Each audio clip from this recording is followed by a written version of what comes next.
Welcome to Theme Park Island, where I aim to create immersive, fully working rides in Minecraft using no extra mods. Last time I created a fully working launching roller coaster. You can check that out on my channel. But today it's time to get ejected into the air with a working slingshot ride. So let's enter the park once more and build the next ride. Today I'm taking inspiration from action movie cars, particularly the use of the eject button. First up, I created the car, and for this I went with a retro red design. I then moved on to building the main supports, where I added two red poles slanting upwards, where the slingshot seat will be hung from. I then moved on to creating the main queuing area, where people will be waiting to get ejected. For that I went with a modern tarmac design, for that racing vibe. And then for the entrance I went with this large tyre design, along with some extra glass panes for a blast effect. So as you see, the slingshot ride is now all fully built here. And at the back here is Dave, who chose not to put his harness on while pressing the eject button. You're right, Dave. And as you see, this car is ready to slingshot people into the sky. But only if that were true, because this ride doesn't work yet. But the question is, how am I going to make this work?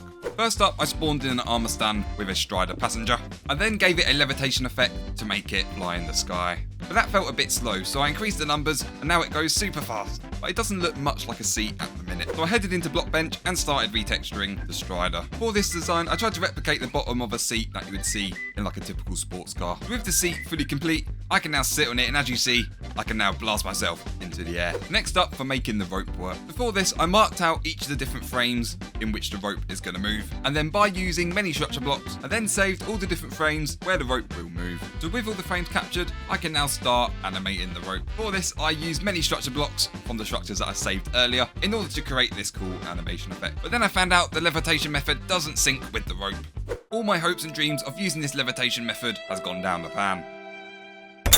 But fear not, instead I managed to TP the seat instead by using loads of different command blocks. And then for that eject effect, I added an extra explosion particle for a little bit of a jump scare. I then moved on to animating Dave's legs, just to show that he hasn't actually died, because we can't have that reputation in our park.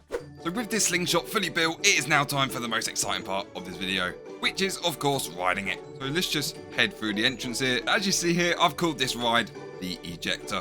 So if I just casually queue jump, just do a little bit of extra parkour here. If I come over to the counter, I'm just going to press this button. Then I've got to quickly head to the seat. And then, bam, we get ejected into the sky. Oh my god, look at that. Oh my god. Just casually flying high in the sky. As you see, you've got a good view of the island as this is happening. And then the ride sadly ends just like that. And oh my god, Dave is still stuck in the hole.